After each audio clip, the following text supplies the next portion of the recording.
in this game 3 between ONIC and Team Falcons. Who's got this one? Let us know in the comments below when we jump in to game 3 here. Let's take a look at our setup here in the mid lane. If they can actually potentially get an early kill like we saw before Ogwin. Oh, he's not going to misstep it this time.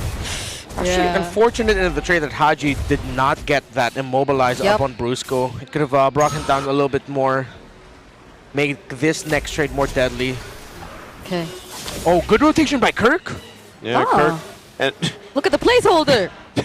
The NPC. The NPC. He's here. That's right. He's got a revenge strike. I'm not calling Kirk an NPC. I'm calling Terizla an NPC. Yeah, Terizla. Okay. I'm sure you guys have played Terizla or at least seen him, and you know about how much he can do. Now, granted, I will say this about Terizla, man. He's, because of his pass to the body of Smith, he's actually quite tanky, you know? So once he uses the penalty zone, he can actually soak up a ton of damage and even ultimates, and he's still alive. So we'll have to see how Kirk utilizes this. Oh, okay. Now the immobilized lands. Fortunately, because Ogwin could have been in a very tight spot there. Yeah. All perfect. Right.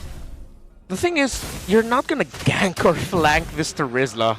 It's a waste of resources to do so. Yeah. So now it's just up to Flap to make sure he gets the clear wave faster, join the turtle first, and then they just have to be careful with the penalty zone entry of the Terizla. Oh. That's why we call him a placeholder / NPC. Oh. Yeah, I think on the Tagalog broadcast they mentioned it too. Yeah, they mentioned it as well. That's just how Terizla is right now. But Turtle's up here. Some level 4s missing. They're going to go grab that XP up top. Flap definitely needs that. Bit of a heal here too. ONIC in position. They might be the ones to start this up again with the broken walls here in place. Off on this back side, the Turtle's going to go for a bit of a reset. So they just want to wait for all these level 4s to be available till they commit to it. Okay, Brusco's about to get his level 4. Flap goes in first though, but the counter penalty zone.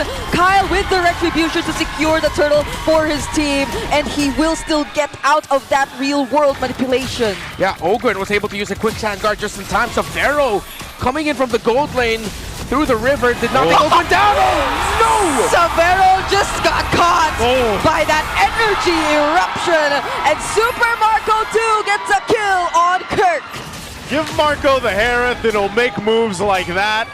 Put Team Falcons ahead now. 2 on the board and the Turtle. Can't believe they chose the Claude over the Harith. They could have gotten both the Eve and the Harith together. But you know what? I'm not going to knock it. It could still have the turnaround, but there's a comfort for Marco. It's the pick that they got. And Haji rushing the Sky Piercer.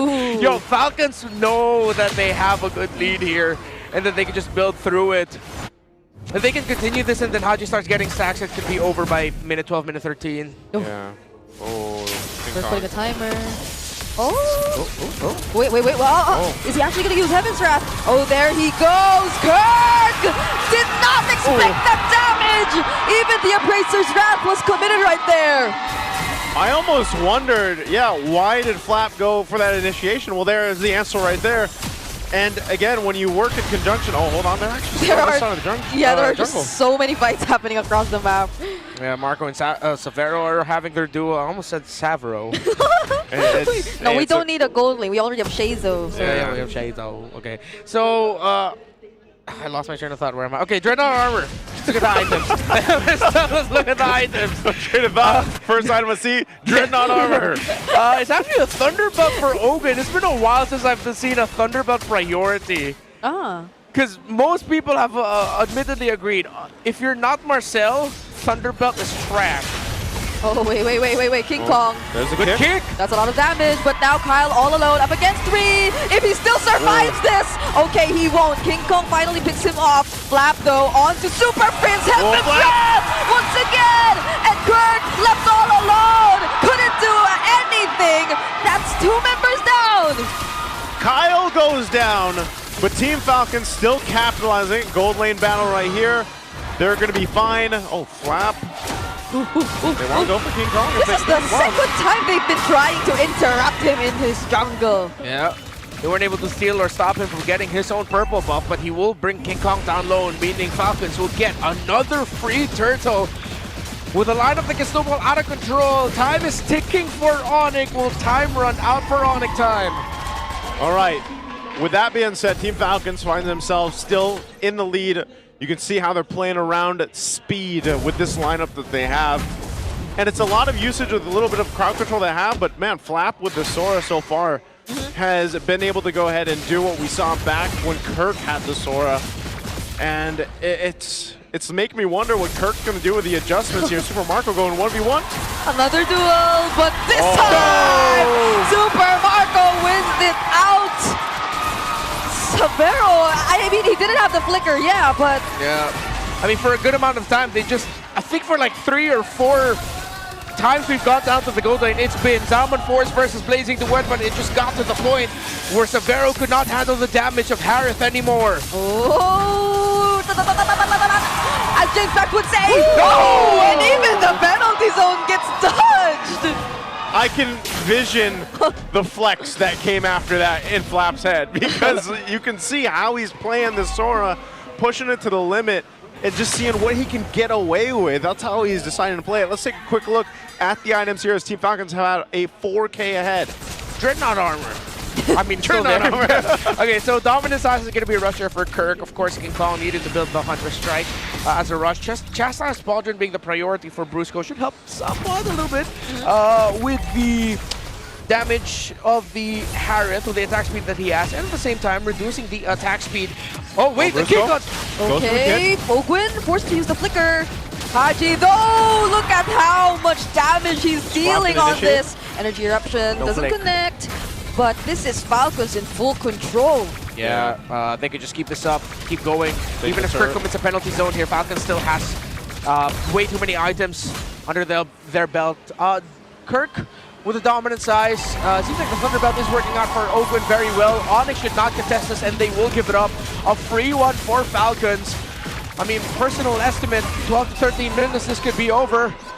Unless Onyx somehow find a miraculous turnaround. Oh no, Severo up top. Here comes Flap. Okay. Oh! He was just too quick, but no one can run away from both Ogwin and Flap.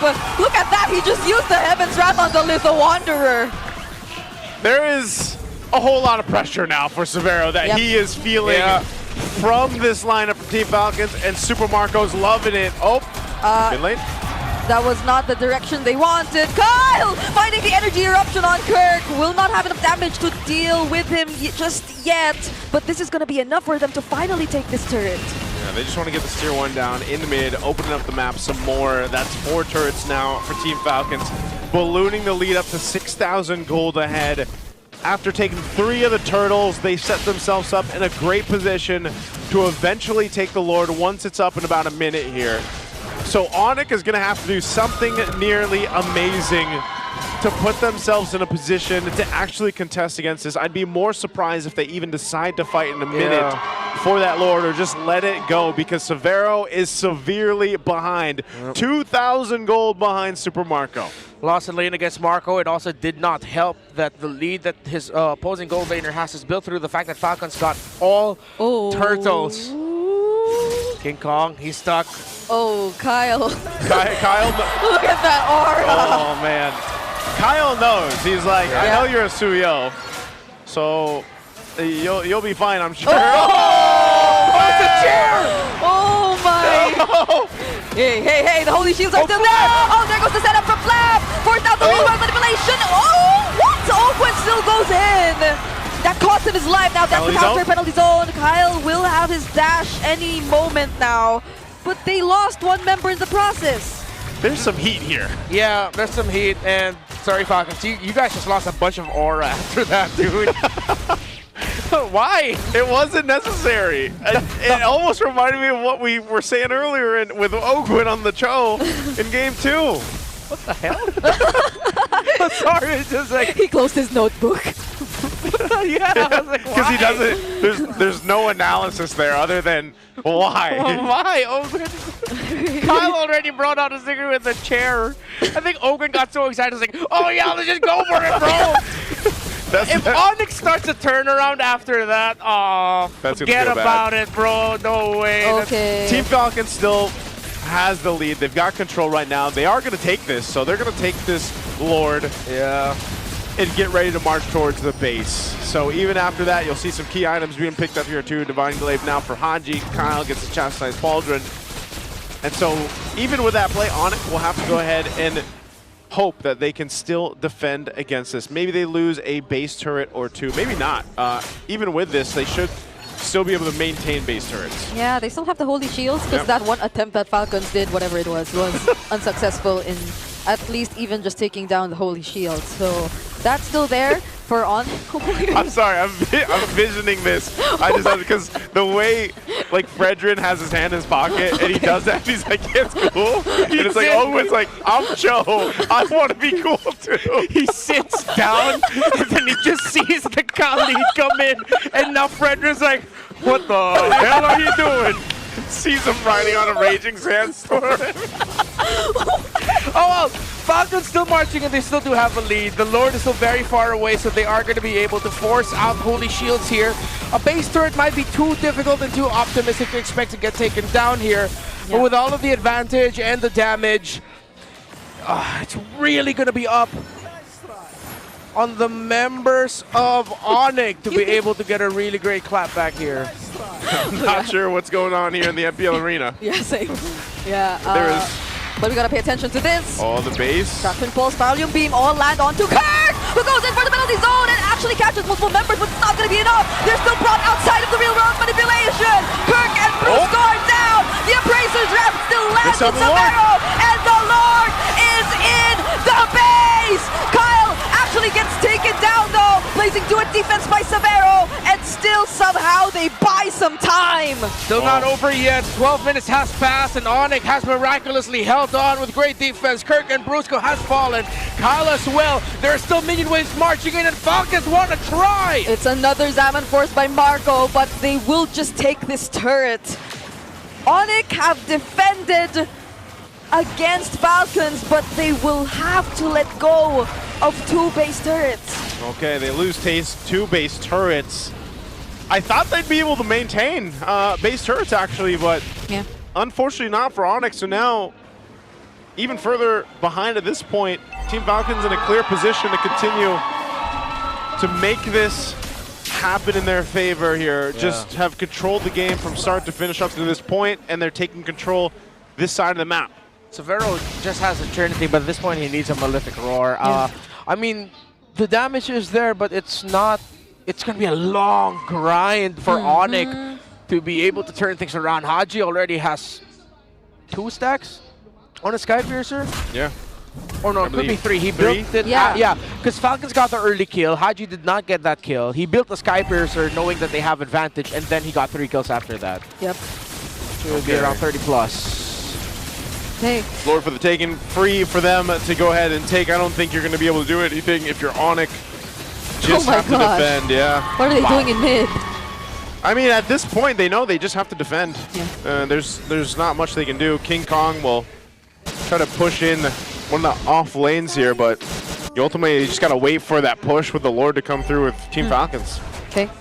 I'll say this now. If I'm Kirk, I'd be kind of frustrated. You know why? Why? Imagine game number 1, he started off like that with a Sora. Yeah. And then in a crucial game number 3, where it was like, hey, coach, come on, let's pick up the Sora first pick.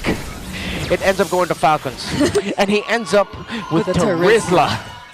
Yeah, I think this is a great show of exactly what we mean by Terizla being kind of an NPC. There's not too much you can do. Yep. Going to try to use the penalty zone here on this base defense. Ogwin has immortality. They got to deal with this Lord. The last turret does go down, though. Okay. Team Falcons in a position to push this one in if they can. Severo has to keep himself safe, but never mind! Now they catch 2, it's Brusco and Kirk who they try to work on first. Brusco is nowhere to be found. King Kong falls next, and Falcons are in the base. Kyle gets traded out. The quick sandwich somehow still saves Ogwin. Severo